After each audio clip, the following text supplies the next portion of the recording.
Welcome to It All Boils Down to This, the podcast where father and son take the kitchen table arguments and heated discussions from their home directly to yours. Jim and Jack Boyle will explore the world as only they can. We might even let a few guests join the fun. So sit back, choose a side, watch the water temperature rise, and enjoy stimulating generational conversation about sports and life. Welcome to episode 58 of It All Boils Down to This. Jack and I are back after a long hiatus. We've been out for about a month, Jack, and we did a lot of traveling during that month. A lot of fun stuff has happened. I just want to start off with, it did get to see ManU play. Why don't you give us a quick ManU update before we talk about the trip? I don't know. It's been so long. There's so much going on. I can't just ramble off stuff. You got any questions for me? You got anything? Yeah, what do you want me? I'll talk for an hour. Okay, if you want to give it, man. Okay, if you want a Man United update, leave the room, come back in an hour, and we'll have the Man United update. Do you have questions or not? If not, then I'm just going to ramble about everything. The question is simple as this. Right now, where do you see them with the new coach? Where are we looking? I mean, the new coach, he's a god. So we're very fortunate to have him right now, the way he communicates and everything. Everyone's confident about this guy. Not like throughout England, you know, fans of Liverpool, everyone says good things about this guy, what he's done so far. So again, it's just we're gonna wait and see what happens.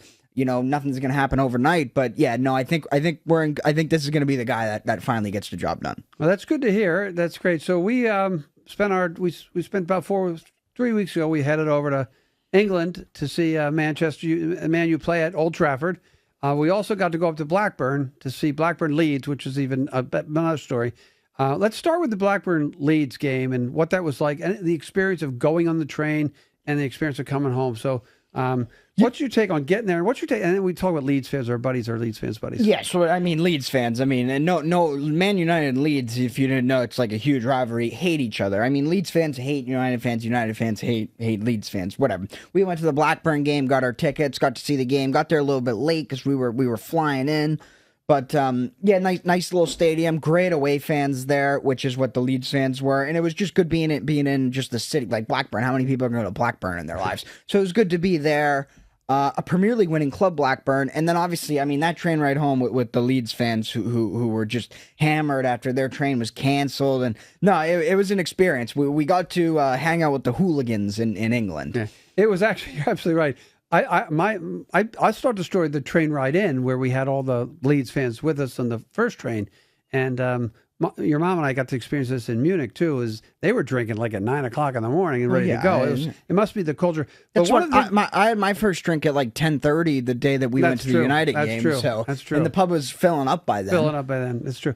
I think with the one thing that stands out Blackburn is we did have to walk a mile from the train, but as we're walking, you could hear the Leeds fans.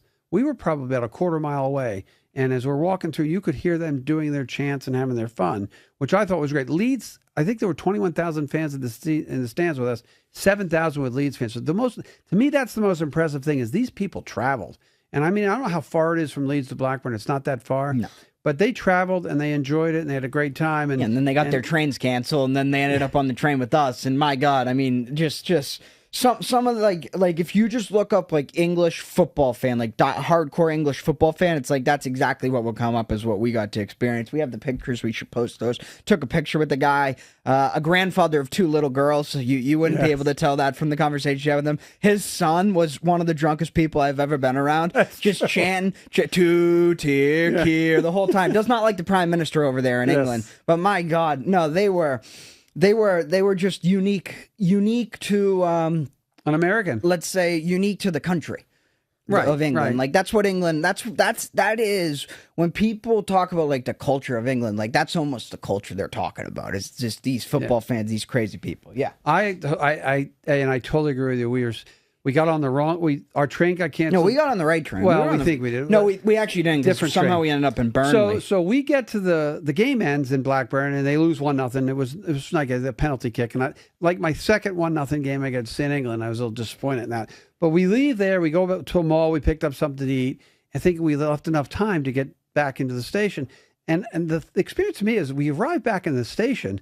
And there got to be about 1,000 Leeds fans all packed into this small train station. And there's probably 30 police officers stopping their way into the train station.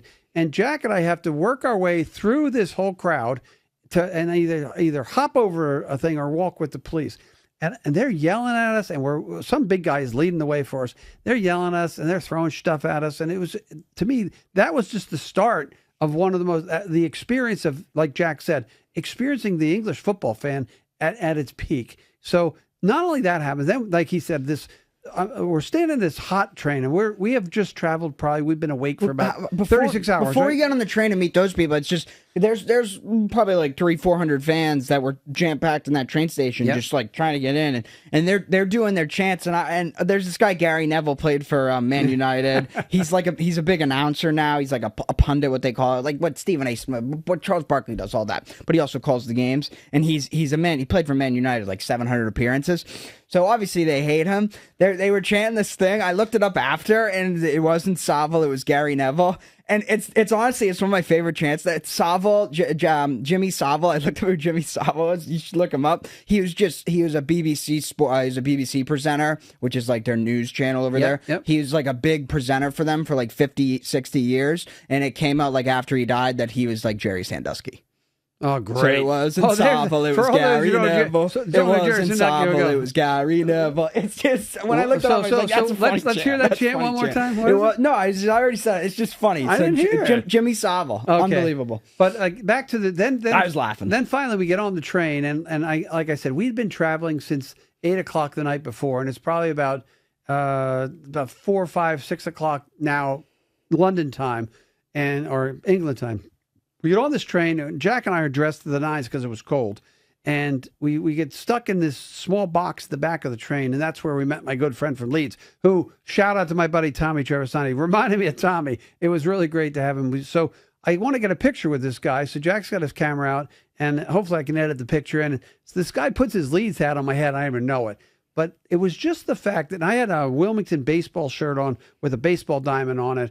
And one of the guys said, they wanted to know what Wilmington was, who Wildcats were, and they were, that's a baseball team, isn't it? So I was stunned by the fact that it was a baseball team. Where's my camera? But that whole trip, Jack's going to walk over to the camera.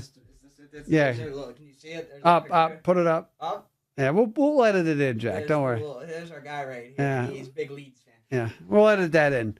I mean, the whole time on the train, I was texting, you're trying to save $7. You've made no money in your life, but you're trying to save $7 that you can't put on your freaking AT&T international services. So I can't get my text to you, but literally, when they walk on the train, and the first thing they ask you is they go, "Are you a rainbow?" And you have no idea what they're saying. It's like they're asking you if you're gay, because they're not very big fans of gay people.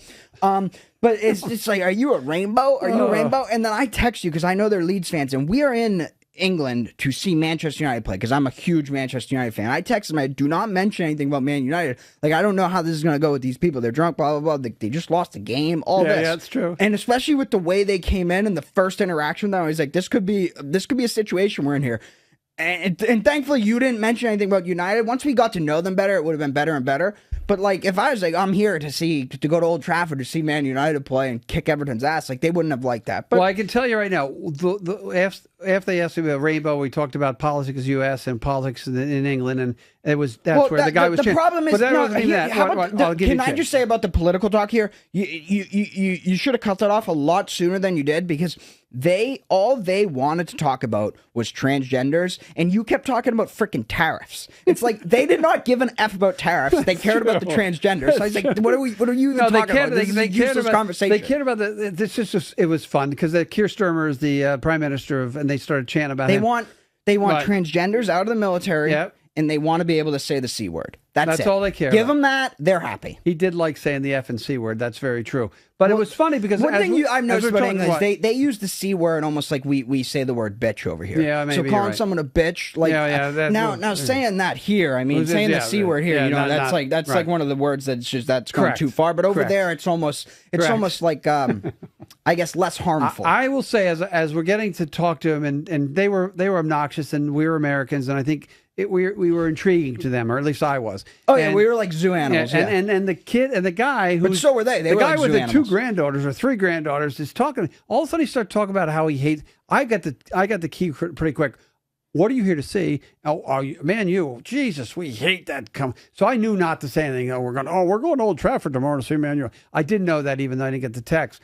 But Well, then a kid gets on the train. He's an Arsenal fan. He's like, they hate Tottenham like we hate Man United. That's how you figured it out. Yeah. He was talking. He was disparaging just about everybody on the train. But again, to me, they're loud. To me, the experience of the whole thing was just great. And like I said, we eventually got everyone eventually got off the train. But I mean, we had been traveling, like I said, for thousands of hours. It felt like, and we were sweating to death. They were just on the train. They just got on the train to get on a train, and like they ended up getting a connecting stop. They were like, oh, they found like a station that it was going to stop at where they could get on a train to get home, and all they cared about, because it was like an hour and a half till from when they were going to get to the station to when the train was going to leave.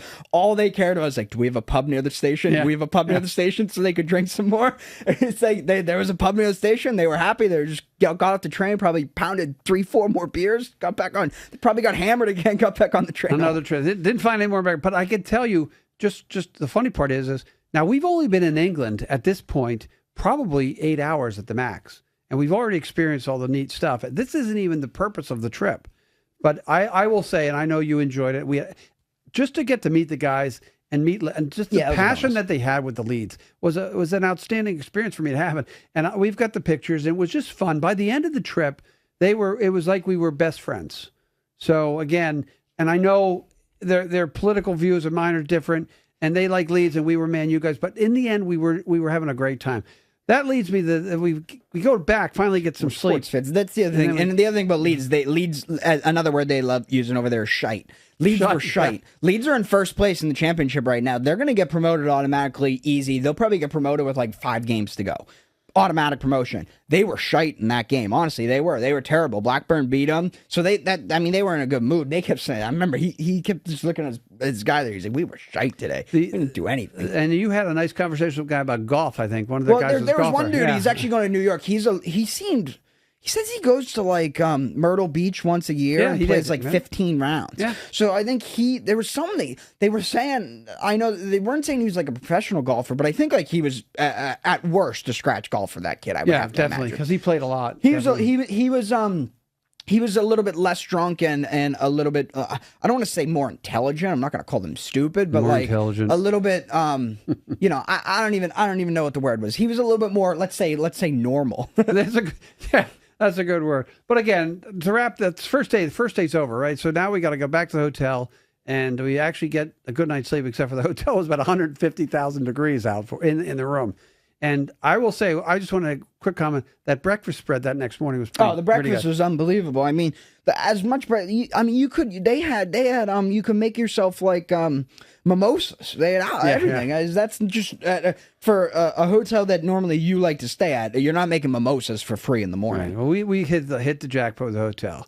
So that morning, now we're here for the reason we're there, right? Jack went to see Old Trafford before they tear it down. I want to get the experience of seeing Premier League soccer, hopefully not a 1-0 game. And we hop on the train, and the first stop is the pub. And Jack imbibes a little bit to live the pub life. And we then end up walking to the stadium. Another thing about, I might be in on the metric system. I don't know if this is like part of the metric system. I think it is. What are we doing with 12-ounce beers here in America? You get a pint, 16 ounces in England. Why are we not doing pints over here in America? That's one thing I would say. You get your pint. It's a bigger beer. It's cheaper over there. First off, you go to a restaurant, it's cheaper. I'd love to end up knowing what I did. I bought 2 pints at the first pub.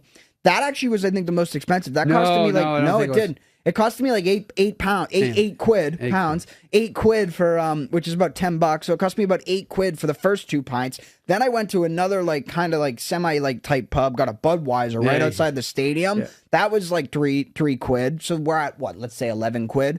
I go in the stadium. You go to Fenway. You pay $30 for 2 beers. I got 2 beers for like 6 quid. Yeah, I can tell you're right. The stadium was cheaper, right? We came after, and then I got a burger, fries, or a burger, chips, and 2 pints, which is basically like 3 beers in America, and it costed me for a burger, chips, that was a good deal. and 2 pints. That was a good deal. It cost me like $10. Yeah, that pub was a good deal. The price is there, the drinking culture, it's unbelievable. Right. It's unbelievable. So we go to so we eventually get to the stadium, and we have our seats, and we're early.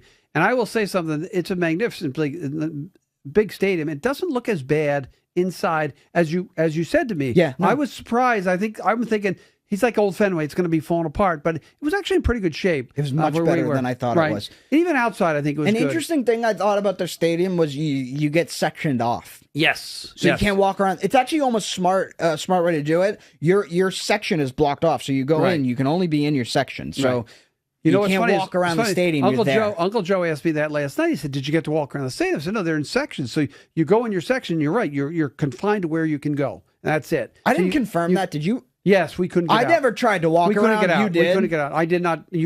If you went downstairs, you got stopped. If you went down if you stayed in the stadium, you could only go so far, and they were like that big wall that was the side of us was sectioning us off from the other section. It didn't matter. I mean, I was impressed with the stadium. It was much better. I was much impressed for the with way the they talk about it, and it is the emphasis is a dump and all. It was not anywhere near as what I was expecting for garbage. So I'll take off now. So we get there, we're enjoying the warm ups, and then they start doing this country road song and they don't do the national anthem either, by the way, at the football games. So it was the experience. All of a sudden, everybody's singing and having a great time. God save the king and his pedophile brother. Everything is just fun. So this game starts, and I've sitting there thinking, I don't want to see another 1-0 game. And so from here on, I'll let Jack. The game ended up 4-0. Jack did miss a goal because he was going to the bathroom.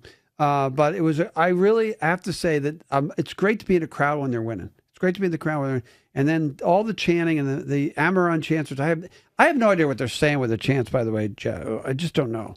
Well, the cool thing about in a stadium like that, because it's so big, it's the Stretford end, which is where like the diehard fans, you can hear the chant start over there, and then it'll come all around the stadium. That's pretty cool.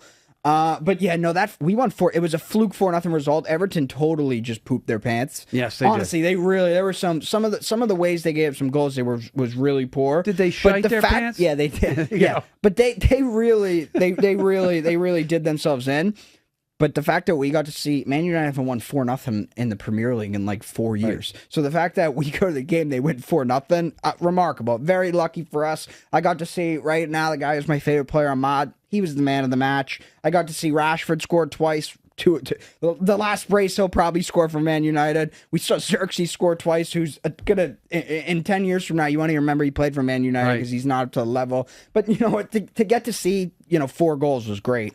It really was. Yeah, especially after I've seen to see Ahmad play like that was great. 2-1-0 games. I will say, again, everybody asked me, I had no real rooting interest. I wanted Man U to win because you're in the home stadium.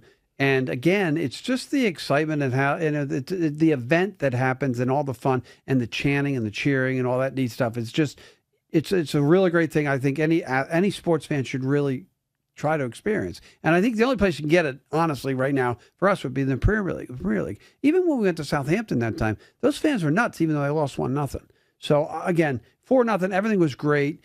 I actually enjoyed going to the stadium and sitting there and just observing everything. We went in early too. Because that was the thing. I had my 3 pints, and I was like, let's just go in the stadium. Like, there's a bunch of people out here. Why not just get to the seats? We were about an hour early. We're about an hour, 15 minutes early. But then again, you get in there, everyone's drinking on like the concourse out there, hanging out. I was watching our manager Amaran was giving his pre-match interview, and some dude standing behind me. He's a good manager. I look back, he's got a Sporting shirt on, which is Sporting Portugal, Sporting Lisbon. You're right. So that's where we got Amarim from. And he's like, good manager. I look, I said, ooh, I said, great manager. And he tells me, he goes, he builds a family. He brings everyone together. It's a family.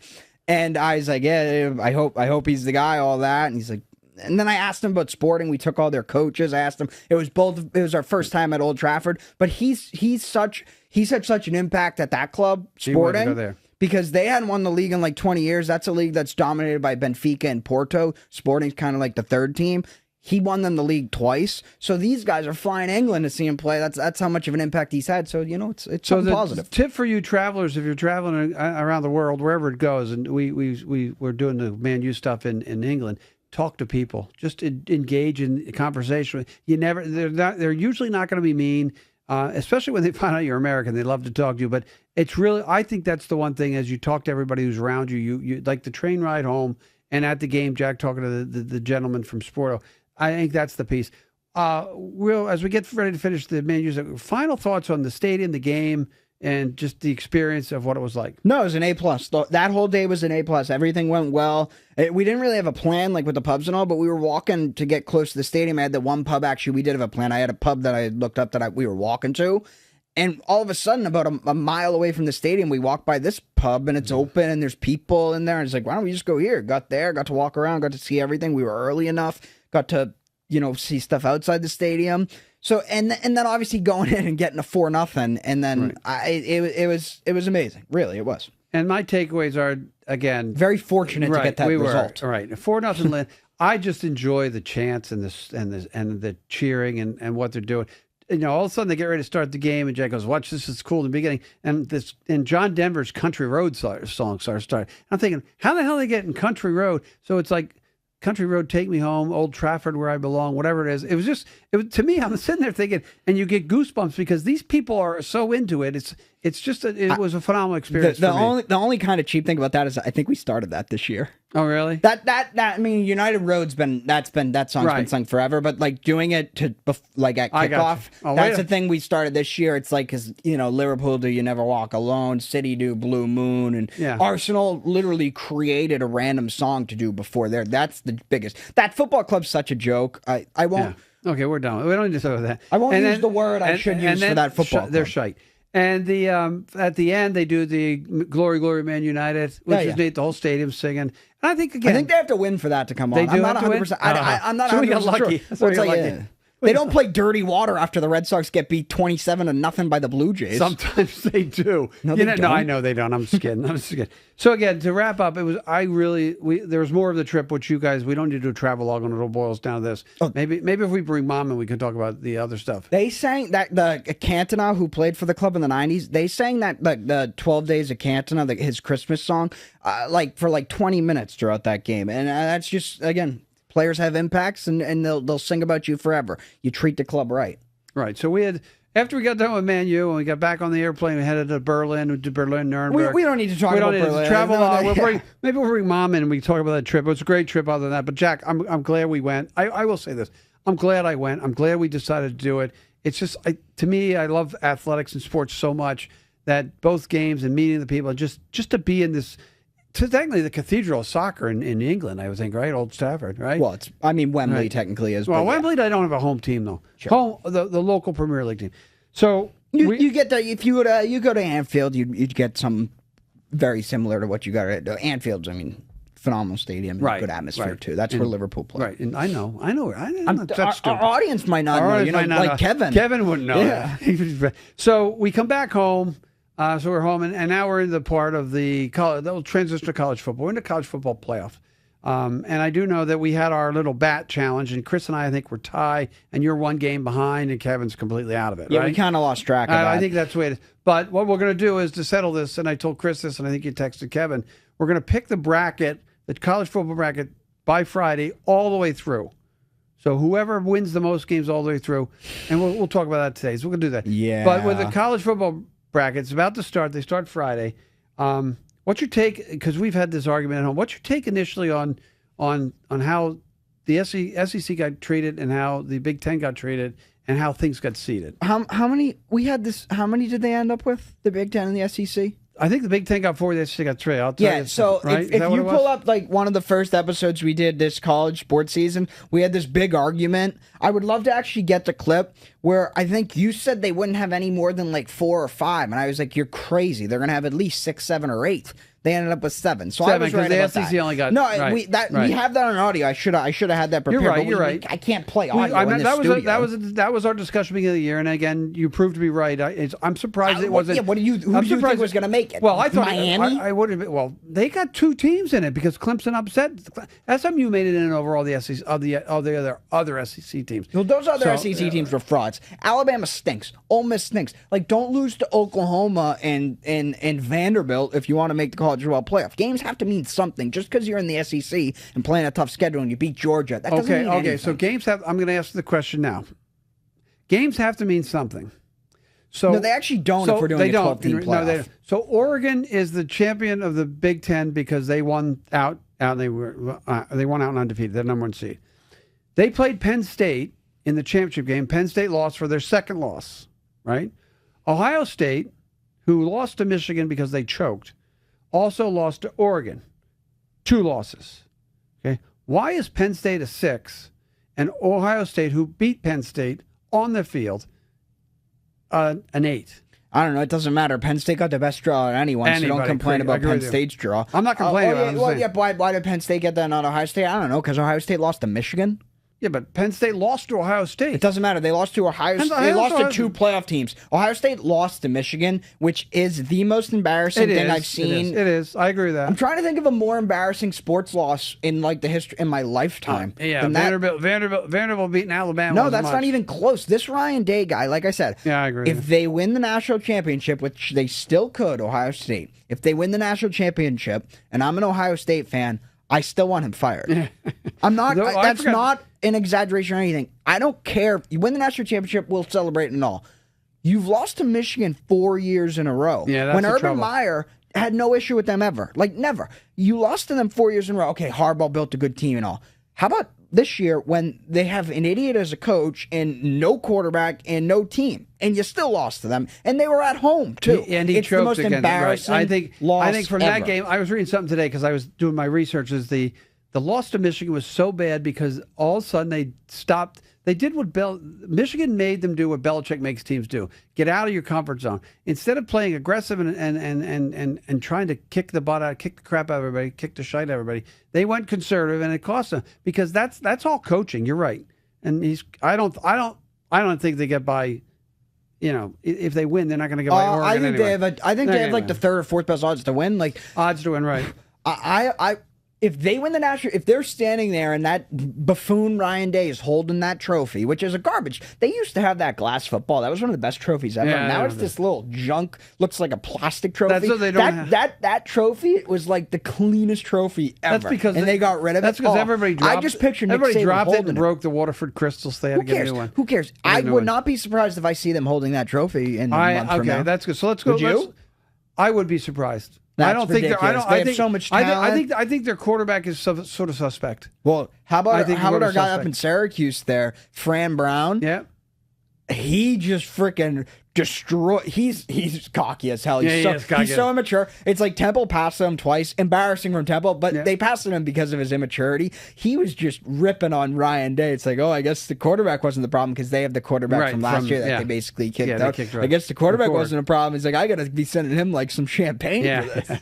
So again, so let's look at it. Let's go through the games this week. Okay. Indiana, who's your love and favorite, versus Notre Dame. At Notre Dame. Indiana, Notre Dame. Just off principle, I think Notre Dame's going to win this game, but principle, I'm picking Indiana. Okay. I hate Notre Dame. I hate everything they stand for, and yeah. My position on this is Notre Dame is, with the one loss to the crappy team early in the season, they rebounded from that. They beat a lot of pretty good teams, not great teams. Indiana has not been in this situation before with any of these players. I know the coach is cocky. Kegne's a great guy. I'll go chalk with Notre Dame. I think they're just a better football team. Speaking of Notre Dame, I'm not a huge fan of the cathedral, the way they rebuilt. It just looks too new.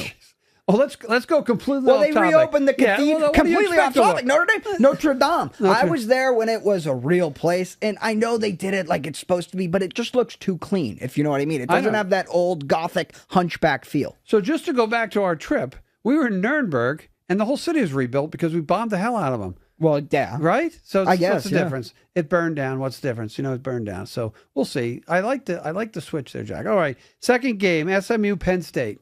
I think Penn State got the easy. To my nephew Rob. Penn State got the easiest. The French surrendered so quickly in World War II. I know that they didn't. That is actually, because the French get ripped all the time for being for being weak and quitting so quickly, but they saved that city. You know what's funny is pretty much because it didn't get bombed that bad. At school this week, somebody asked me, why didn't they bomb France like they bombed Germany? And I said, because the French ran away with their tail between their legs. They were done. Oh, we're done. We quit. And they saved everything. You're right. Okay. Let's get back to brass tacks here. That's a good point. It was a great point. History lessons here on It All Boils Down to This. Yeah, we gotta go with it. So, and we were loaded with history after our trip. SMU, Penn State. I like I said, I think Penn State got the easiest draw in the business. What do you got? Yeah, well, we already talked about it. Yeah, next. So Penn State. SMU, Penn State. I'll go. God, I want to root for Penn State because like Rob went there, my cousin, and I've been to the stadium, and there's some family ties. But seeing Franklin, that's another one. Seeing him lose to SMU would be so funny because he has never beat anyone in his life. They beat Ohio State once, like 8 years ago. They've never beat anyone. Right. So if they lose to SMU, it's almost like, do we have to because he's a floor raiser. But it's like his floor is here and his ceiling is like right above his floor. True. So it's like if you're Penn State, you fire him, your floor might drop. But your ceiling goes way up. He's never getting that ceiling. So SMU's got a pretty good football team, but again lost to Clemson late, which screwed the whole piece up. Penn State, it's weird. Their quarterback's coming back. Your buddy Drew Aller's coming back for another year. He does seem to not do well, but again, in front of those crazy nuts fans this weekend, if they lose that weather game, and everything. That's one of those you got to fire him if you lose at home. I just totally agree with you on that. So I think we both think Penn State's going to win. Yeah. Right? I agree with that. Then we have the surprise. It is a day game, not a night game, so that's at least somewhat of a benefit for SMU. Surprise of the tournament, Clemson number 12 against Texas number 5. What do you got? Clemson 12, Texas 5. Texas better than Georgia. Georgia kicked the absolute crap out of Clemson early in the year. Texas can win that game by 20. I think Texas as well. I've liked Texas almost all year. I just don't like the way their draw pulled out. But again, they did lose to Georgia in the tournament in their SEC championship game. So I think Texas is better. Clemson's living on they're like their ninth life, but Dabo will find a way. Dabo will find a way. Did Sark get fired from USC? Was that performance or was that because he was drunk all the time? I think it was. And then he was pretending he was in England. And then he did the Alabama rehab. Yes. As an offensive coordinator. But yes. USC, I'm sure they wish they had him back. Probably do. And Sark has really cleaned it up. He's got a good quarterback and a good backup quarterback. I still, like I said, Clemson doesn't belong there. They wanted to get in. And having SMU 11 and Clemson 12 is kind of weird. And the ACC was terrible.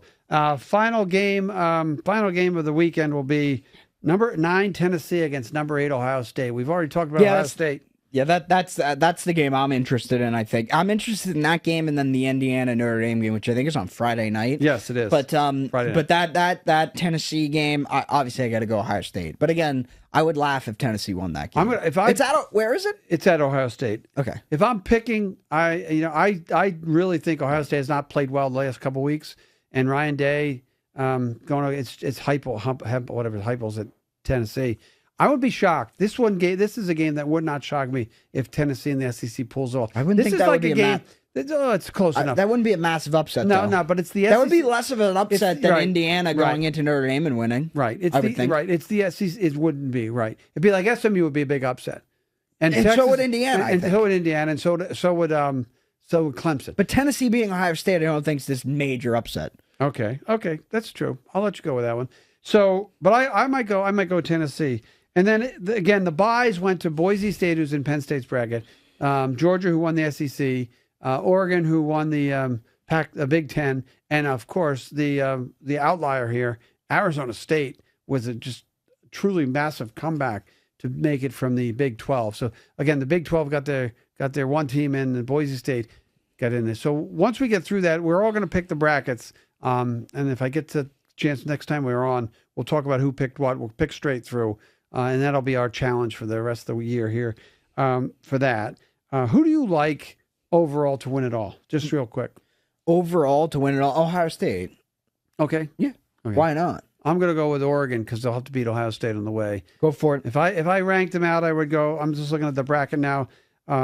Oregon's up at the top bracket with Texas and Ohio State, so they do not have an easy way to go. Georgia's really, in reality, I think Georgia got pretty lucky to be seeded number 2 and get the Penn State, Boise State group coming in. So I still think Oregon's going to win it all. They're undefeated. Every challenge they've had, they've met. They got a tough little bracket, but every challenge they've met, they've met. So I like right off the bat today, I like Oregon.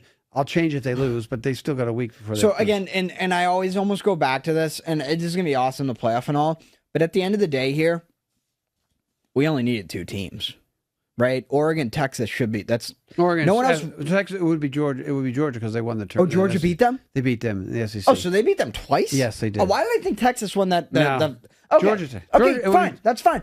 all we need at the end of the day is the Big Ten champion plays the SEC champion, because really nothing. If you win the SEC, you're the best team in the SEC. No other SEC team can complain. Right. If you win the Big Ten, you're the best team in the Big Ten. No other, like Ohio State. In the end, but what happens with Boise State? Who's like these guys? If somebody goes undefeated, I'm saying it's going to be great and all, but at the end of the day, you're right. Okay, Boise State undefeated. Do you think Boise State undefeated deserves it more than a one-loss Georgia team? Absolutely, positively okay, thank not. you. No one's ever going to argue that. No one ever has. Absolutely.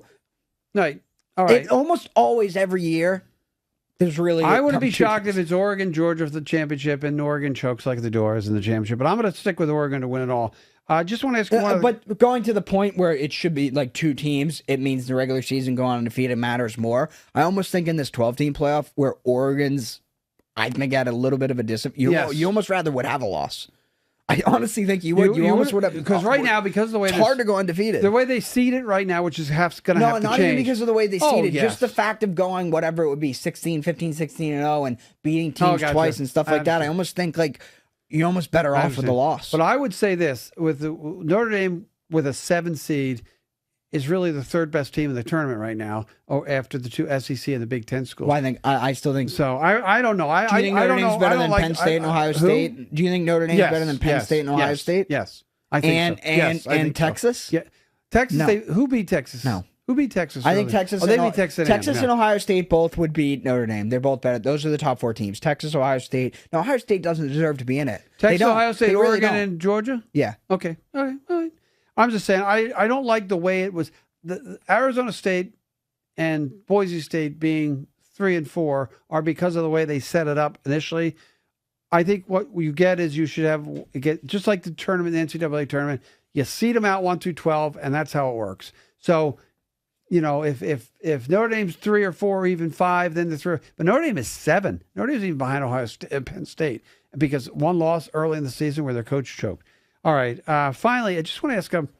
Because Temple sucks so much, we haven't been to a bowl game. What does this really do to these other bowl games? Really? Oh, I don't know. Everyone's transferring. College is a wasteland anyways. Like, if you really get too invested into it now, it's not worth your time. The kids are just going to leave. You can't develop anything. Okay. So whatever. Okay, I go with it. Jack's on his phone, so I just show my beautiful mug. Yeah, I got to just get something. Okay. Right, so, and that's really it. We've done that. Game predictions. We'll get Krevin and Chris to come up.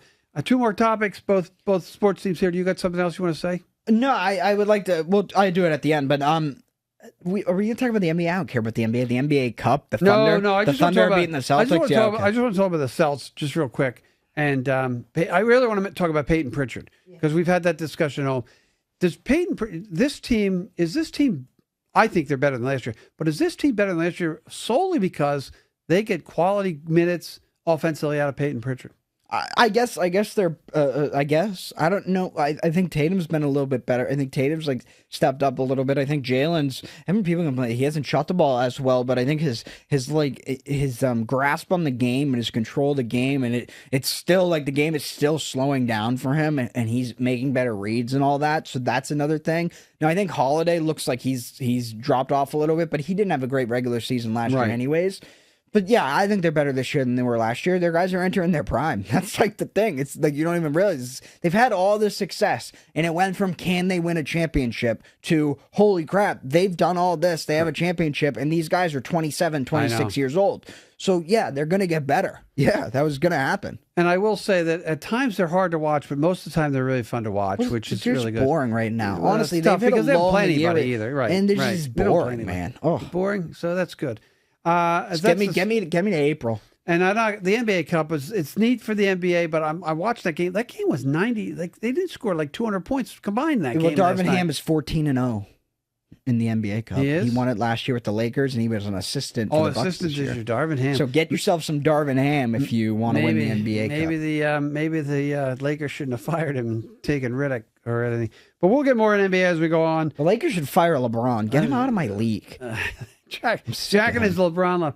Finally, we were yelling at each other yesterday at home, and Mom and Amanda were saying, "Why don't you just take this podcast?" And I really don't want to yell at the podcast, but I'm going to give you your 2 minutes or 1 minute and your diatribe on the Red Sox. I think the Garrett Crochet trade was a great trade, even though I'm not 100% sold on him. I have to say they took the step to do that. I have learned over the course of my lifetime, we've argued this, to be patient in December And I would hope that they will go out and do what they say they're going to do. I can't guarantee it, but I know that you're frustrated with it. What did they say last year at this time? Full throttle. What did they do? No throttle. Crap. But already they got Crochet already, though. Yeah, this year they made a trade for Crochet. They haven't spent a dime. They spent a dime on a guy who likes to freaking beat women up. Cool. Okay. He throws 100. Yeah, he's a good pitcher, sure. But that's all they spent money on so far. $10 million on a relief pitcher.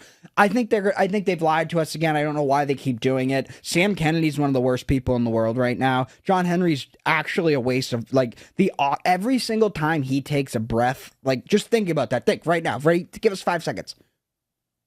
Okay. He just took like 2 or 3 breaths and wasted so much oxygen. He is such a useless piece of garbage. Honestly, he's not even worth. Like I'm trying to stop thinking about him. He's useless. Okay. Look again. Obviously, they signed someone. I'll forgive them all this. They signed Burns. They signed Bregman.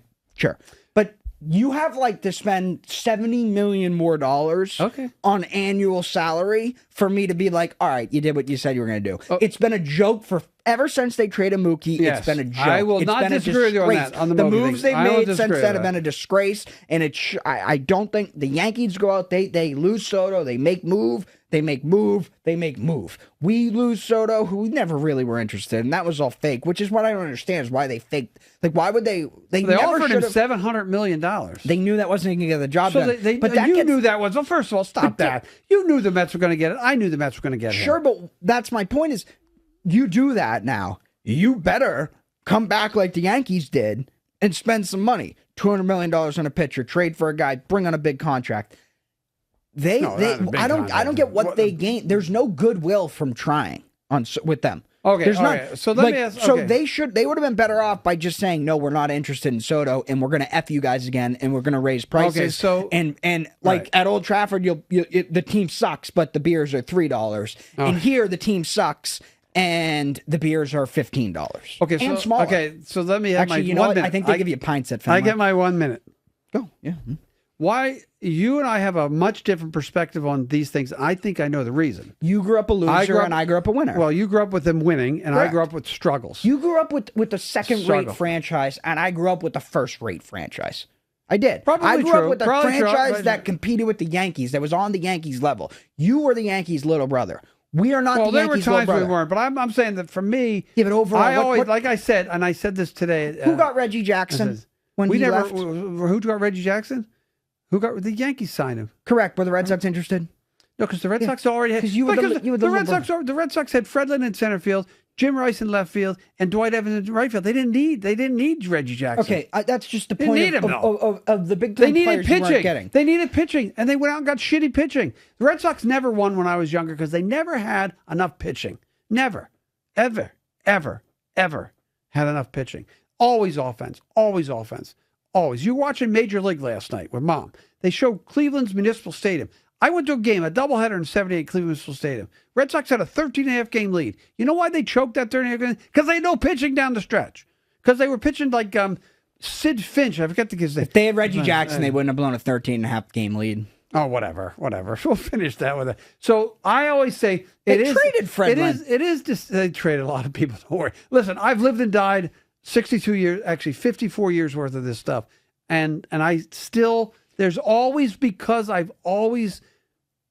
lived with such a disappointment. I still have that glimmer of hope all the time. And you can disagree with me all you want because what do you mean glimmer of hope? I hope. I have faith. I have faith. What have they done to show you that I have faith and I believe. I have faith and I believe. That's different. There's a difference in having faith in a team and believing in a team like I do when Man United goes out in the field and I'll believe in them sometime and have faith in them. It's different though when like they're not to have faith in an ownership group. There's no faith or stuff like that. Except for this ownership group, you either spend money or you don't. This ownership group has given you and me four and they quit. And then for some reason he quit. But like I said, I'm going to finish the Red Sox. We've been talking about this for like 5. You know how many breaths he's taken? How many oxygen he's wasted? He sucked a lot of oxygen. I'm going to finish this conversation. Say, you don't win the pennant in January. We have till March. Let's leave it. If I'm wrong, I will come on the show and say Jack was right about John Henry not wanting to spend money. If that's the route they go, that's all. That's the Red Sox. Here's the point about the owner. The easiest thing is 1 minute. If Steve Cohen took an at bat in a game for the Mets, he'd get a standing ovation. If John Henry came up to bat for the Red Sox, he would be booed the entire at bat, it'd be the loudest the ballpark was all year. Okay, I'll end this question.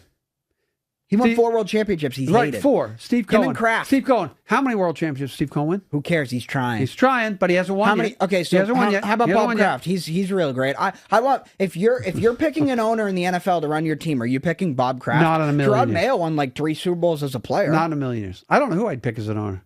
Probably Laurie from the Eagles because he rips off Temple. All right, enough for Red Sox talk. We're just about finished up. You had something? I got closing last words. We're going to give you the last word before you shut down. The last word is actually, let me get the exact team. I got yelled at for using my phone. He's on his phone now, everyone. Yeah, so I do want to shout out Green Bay and Doug Gottlieb for losing today to Michigan Tech. He's lost 8 straight games. He had his radio show, his 3-hour radio show, like an hour after the game, and he just didn't show up for it. So shout out Doug Gottlieb stealing the credit cards and losing to, what was it, Detroit University? And then Michigan Tech. Hey, and Doug Gottlieb is the one that said nasty things about Coach Chaney, too, by the way. I have to look that up. So we're just about complete. The show's back. We had a great trip. A lot going on. College football playoff. I know the holidays are coming up. Hopefully we'll get to do a show. Most likely we'll be from the home studio before we turn the new year. For my friend over there on his phone, Jack Boyle, I'm Jim Boyle. And for It All Boils Down to this episode is complete. And we'll see you on down the road. Thanks for listening to this episode of It All Boils Down to This, recorded at WCTV studios in our hometown of Wilmington, Massachusetts. We are always open to any ideas, critiques, topics, and guests. So if anyone out there in podcast world needs to get a hold of us, we can be reached via email at jboyle22@comcast.net. Along with Jack Boyle, I'm Jim Boyle. Make sure to tune in to the next edition of It All Boils Down to This.